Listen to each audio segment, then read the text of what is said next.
गुरुजी चले गए तो अब नए गुरुजी बनाते हैं। गुरुजी का देहांत हो गया, मेरी मर्जी है मैं गाड़ी कैसे भी चलाऊं, तो आप दूसरे को उसकी जिंदगी से स्वतंत्र कर दोगे।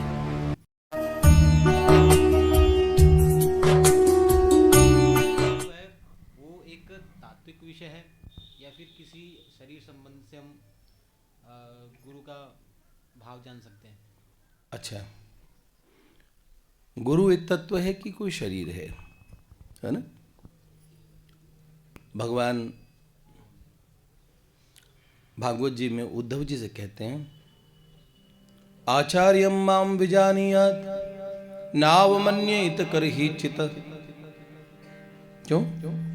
न मर्त्य बुद्धया सूये सर्वदेव मयो गुरु।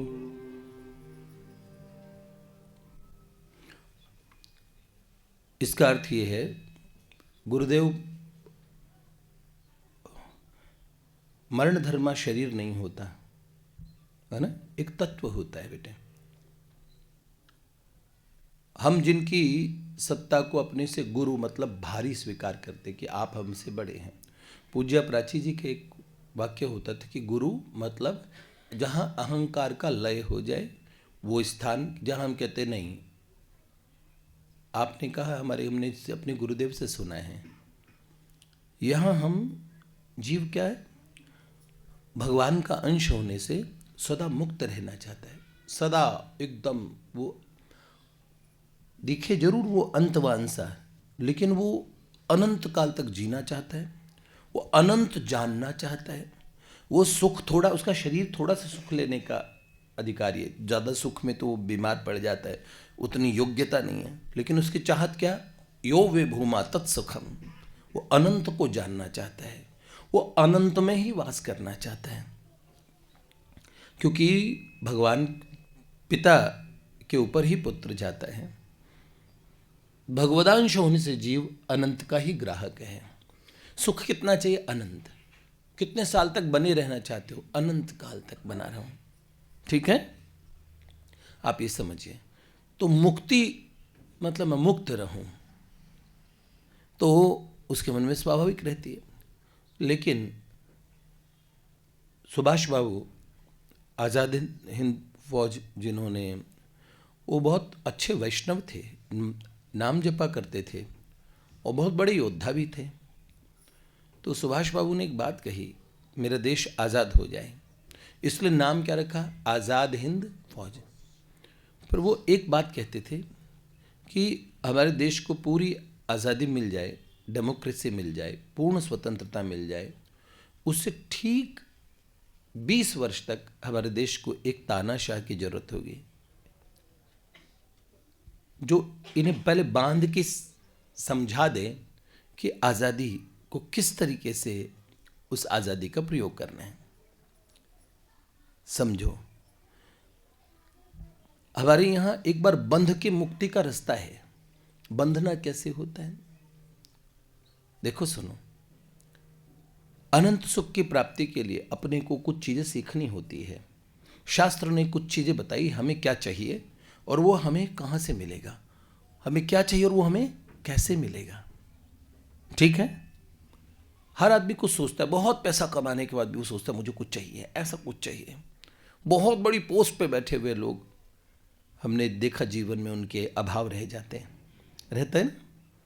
इस तरीके की चीज़ें समझने लायक है कि उनकी चाहत अनंत की थी, उन्हें वो चाहत चाहिए थी। उसके लिए सबसे पहले क्या आवश्यकता है, आप समझो कि एक बार का बंधना, हमारे यहाँ बंधना क्यों बोला गया, इस बात को समझो कि शास्त्र हमें बताता है, तो उसमें वो कुछ डूज बताता है कि ये काम करो, तो वो ये भी बताता है ये चीज़ें नहीं करनी। नहीं करने की चीज में आप बंध जाते हो। आप स्वतंत्र हो, मेरी मर्जी है मैं गाड़ी कैसे भी चलाऊं, तो आप दूसरे को उसकी जिंदगी से स्वतंत्र कर दोगे। गंतव्य तक पहुंचने के लिए you have to abide the जो रेगुलेशंस हैं, लॉज हैं, रोड के नियम वो मानने पड़ेंगे। जिंदगी मुक्त होने के लिए मिली है, तो जीवन जीने के कुछ नियम हैं, ठीक है, यहां से समझो, हमें प्रारंभ से बंधन स्वीकार करना पड़ता है। प्रारंभ में माता से बंधन स्वीकार करना पड़ता है। स्वीकार करोगे नहीं करोगे? माता बचपन से नहीं सिखाती, नहीं बेटा ये मत करना। पिता का अनुशासन प्रारंभ से मानना पड़ता है। बालक ये नहीं चैलेंज करता, पापा चौथी पास हो, मुझे भाषण दे रहे हो। पिता कितना जानता नहीं, पहले वो उनकी सत्ता को स्वीकार करता है। फिर वो जहां ककहरे का ज्ञान होता है वहां टीचर की सत्ता को स्वीकार करता है। क्लास में वो प्रश्न नहीं पूछ सकता कि ये आड़ी टेढ़ी 3 लकीर ए ही क्यों, ये सी क्यों नहीं है। मैं तो ये जेड मेरा मन कर रहा है डी मानने का, इस तो मैं डी मानूंगा। आप समझो इस बात को। हमने वहां पे वास्तव में कोई प्रश्न नहीं किया, हम सत्ता की स्वीकृति करते हैं। अध्यात्म जैसे जब अनंत पथ के पथिक बनते हैं, एक बात कहते हैं, ईश्वर को, भगवान को खोजने के लिए खोना पड़ता है। ठीक है, खो जाना। हमारे यहां कहते जब तक तेरी खुदी न टूटे खुदा नजर ना आएगा। राम सुमिर के रहम करे ना, फिर कैसे सुख पाएगा। कृष्ण सुमिर के कर्म करे ना, यूं ही जग से जाएगा। ओ भगवान को भजने वाले, क्या भगवान को जाना है। पास पड़ोस दुखी दीनों में, क्या उनको पहचाना है, क्या उनको पहचाना है। जब तक तेरी खुदी न टूटे खुदा नजर ना आएगा। एक चीज होती है अहम, और उसी में हम वहम में रह जाते हैं। काम क्रोध मद लोभ मोह, फिर क्या बोलते हैं? अहंकार। सबका बाप होता है ये। आध्यात्मिक जगत में कबीर जी का एक जो श्लोक है, एक दोहा है, उसे अगर हम ध्यान से सुने, उसमें एक बात बोलते हैं, ये तो प्रेम की कोठरी तेरी खाला का घर नाही। शीश कटाएं भूई धरें तो या में बैठ पाए। हाँ सच में, प्रेम न बाड़ी नीप जे, अरे प्रेम न हाट बिकाए। राजा प्रजा जो चहे, यह शीश दे ले जाए। ये प्रेम की कोठरी है, ये खाला का घर नहीं है। यहाँ पे किसका त्याग करना पड़ता है? अहम का। शीश कटाने का अर्थ ही होता है। ठीक है, जब वैष्णव भक्ति के लिए बोलते तो बोलते तृणादुपि सुनीचे न, प्रभु मैं नहीं, सब कुछ आप ही है। एक बात, भगवत भक्त जब बहुत कृतज्ञ हो जाता है तो वो अहम का लय करता है, अपने आप को क्या कहते हैं? दासानुदास कहता है भगवान का। आप समझिए इस चीज को, बहुत समझ। ये अहंकार के लय की चीज है, और अहंकार का लय करने के लिए जो सत्ता होती है ना, जिनको हम स्वीकार करते हैं, उन्हें हम गुरुदेव कहते हैं। तो उसमें हम ये भाव नहीं करते, हालांकि वो एक तत्व ही होता है। जब गुरुजी चले गए तो अब नए गुरुजी बनाते हैं। गुरुजी का देहांत हो गया। देखो, गुरु सत्ता का देहांत नहीं होता बेटे। तो इसीलिए गुरु एक तत्व है, एक ऐसी सत्ता। आप समझो, नामदेव जी की गाथा में आता है, नामदेव जी ने 52 बार भगवान का साक्षात्कार कर लिया है। इन नैनन हरि पे खो भाई रे भाई रे। नामदेव जी का, नामदेव ने पकाई कोटी रोटी कुत्ते ने उठाई, पीछे घी का कटोरा लेके चल दिए, बोले रूखी तो न खाओ थोड़ा घी भी लेते जाओ, तूने सूरत बनाई है श्वान की, मुझे ओढ़नी ओढ़ा दे इंसान के, जर्रे जर्रे में है झांकी भगवान की। सब जगह भगवान का दर्शन करने वाले नामदेव जी, इतनी सिद्धि को प्राप्त किया। भगवान ने स्वयं आविर्भूत होके और नामदेव जी को दर्शन प्रदान किए। तब गोरा कुम्हार जी का चरित्र आता है। गोराई चाचा जी ने कहते थे, बड़े सिद्ध महात्मा थे, कुम्हार का काम करते थे। हमारे यहाँ शास्त्र में कहते हैं अपना कोई भी काम, अपनी दी हुई नौकरी, अपने दिया हुआ पेशा करते हुए भगवान की प्राप्ति हो जाती है।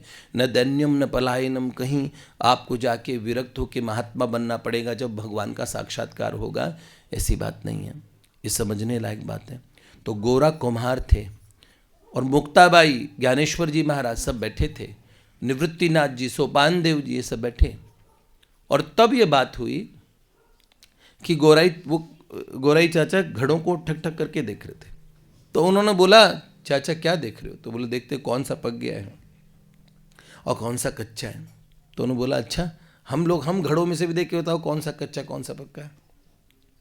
तो पुराने टाइम में बच्चे मजाक मजाक में सर पे ठक ठक कर दिया करते थे ना, वो क्या ऐसे बना के मारते थे, टोला बोलते वो तो ऐसे, तो वो उस पर टपली पे मार देते हैं ना, ठक ठक कर देते हैं। तो बच्चे बुरा मान जाते थे, क्लास में बैठे बैठे बच्चे दूसरे को मार दिया करते थे, होता था ना। आजकल के बच्चे सब सज्जन होते हैं, पुराने बच्चे बड़े शरारती होते थे, क्योंकि वो मोबाइल में टोले मारते हैं। तो उसने जो गोरा कुम्हार थे, उन्होंने एक एक करके सबके सर पे ठक ठक बजाया, और जैसे ही नामदेव जी घर पे ठक ठक बजाया ना, तो उन्होंने बोला, क्या है? उन्हें बुरा लगा। तब श्री गोरा कुम्हार ने देखते ही कहा कि ये कच्चा है। उन्हें बुरा लगा, उन्हें बुरा लगा कि मैं भगवान मुझे मिल गए, मैं अभी भी कच्चा हूं। तो उन्होंने बोला, हाँ ये तुम कच्चे हो। बुरा लगा। वो भगवान विठल के पास दौड़ते गए, रोने लगे, तो भगवान प्रकट हुए। तो उन्होंने बोला, नामा क्यों रोता है? तो उन्होंने बोला, देव आप मुझे मिल गए और आपकी मुझे प्राप्ति हुई, फिर भी मैं कच्चा हूँ, ऐसा मुझे गोराई चाचा ने कहा कि मैं कच्चा हूँ। तो उन्होंने बोला, हाँ नामा तो कच्चा है। तो बोला, आप के रहते? हाँ हाँ कच्चा है तो कच्चा है ही, तो ठीक है पक्का कर दो। उन्होंने बोला, नहीं ये काम गुरुदेव का है। फिर विशोभा खेचर जी के यहाँ भेजा था। क्यों? नामदेव जी के कुछ सिखाने के लिए नहीं, भगवान केवल अहंकृति के लय के लिए। जब जीव भगवान का निज अंश है, फिर भी पता है जब वो स्वयं स्वेच्छा से अपने अहंकार की और समर्पण करता है, उसे हम कहते। तो गुरु बेटा कोई शरीर नहीं है। जब शरीर छूट जाते हैं तो क्या गुरुदेव नहीं रहते हैं ना। इसलिए हम परम पूज्य भाई जी की सत्ता आज तक स्वीकार करते हैं ना। पूज्य बाबा अब कह दे भाई हमारे गुरु जी का देहांत हो गया तो नए गुरु जी देखें, देह का ही अंत होता है बेटे। तो अपने गुरुदेव के देह तक गुरुदेव सीमित नहीं हैं। और एक बात और बताएं, लेकिन तब भी हम क्या कृतज्ञता पूर्वक, ऐसे नहीं गुरुदेव के शरीर की भर्त्सना के, गुरुदेव आप तो तत्व ही हो ना। कई तो गुरुदेव को तत्वों में मिला दें कि गुरुदेव आपको तत्व स्वरूप ही बना दें। हुआ है, होता है कि नहीं होता है? ये बहुत भीषण समस्या है, समझने लायक बात है। माता वैसे एक तत्व भी है, वात्सल्य नहीं है। माँ का नाम क्या है? जिसमें वात्सल्य ही ना हो। हमारे ऐसे सुनने में आए, कई माताएं अपने बच्चों को मार देती है, सुनने में आया ना। तो जन्मत से माता हो गई, लेकिन तत्व से मां नहीं है। वात्सल्य का तत्व मातृत्व को और सुशोभित होता है ना। वात्सल्य तत्व से मातृत्व होता है ना बेटा। तो माँ एक तत्व है, लेकिन क्या अपनी माँ को तत्व बोल के उनका आदर नहीं करोगे? हैं? ये बात समझो। इसीलिए दोनों चीज एक भी है, गुरुदेव और उनका तत्व। जब हम कहते हैं सर्वदेवमयो गुरु, तो ऐसे कह के गुरु का सम्मान करते हैं। बाकी तो याद रखना, मैं 2-3 दिन से भगवत तत्व की बात चल रही थी। भगवान सर्वव्यापक हैं, वही भगवान सर्वधि साक्षीभूतम, वही भगवान गुरुदेव के अंतःकरण में विराजित होके देखो। जासु बचन रवि कर निकर, जिनके वचनों को सुन के मेरे जीवन में प्रकाश हो। ठीक है, इसीलिए हम कहते हैं अज्ञान तिमिरांधस्य ज्ञानांजन शलाकया चक्षुरुन्मिलितं येन तस्मै श्री गुरुवे नमः। जिन्होंने ज्ञान का अंजन लगा दिया अज्ञान के अंधेरे में, और हमें दिखने लग गया, और सूझे रामचरित मणिमाणिक। ठीक है, श्री लाडली लाल की जय।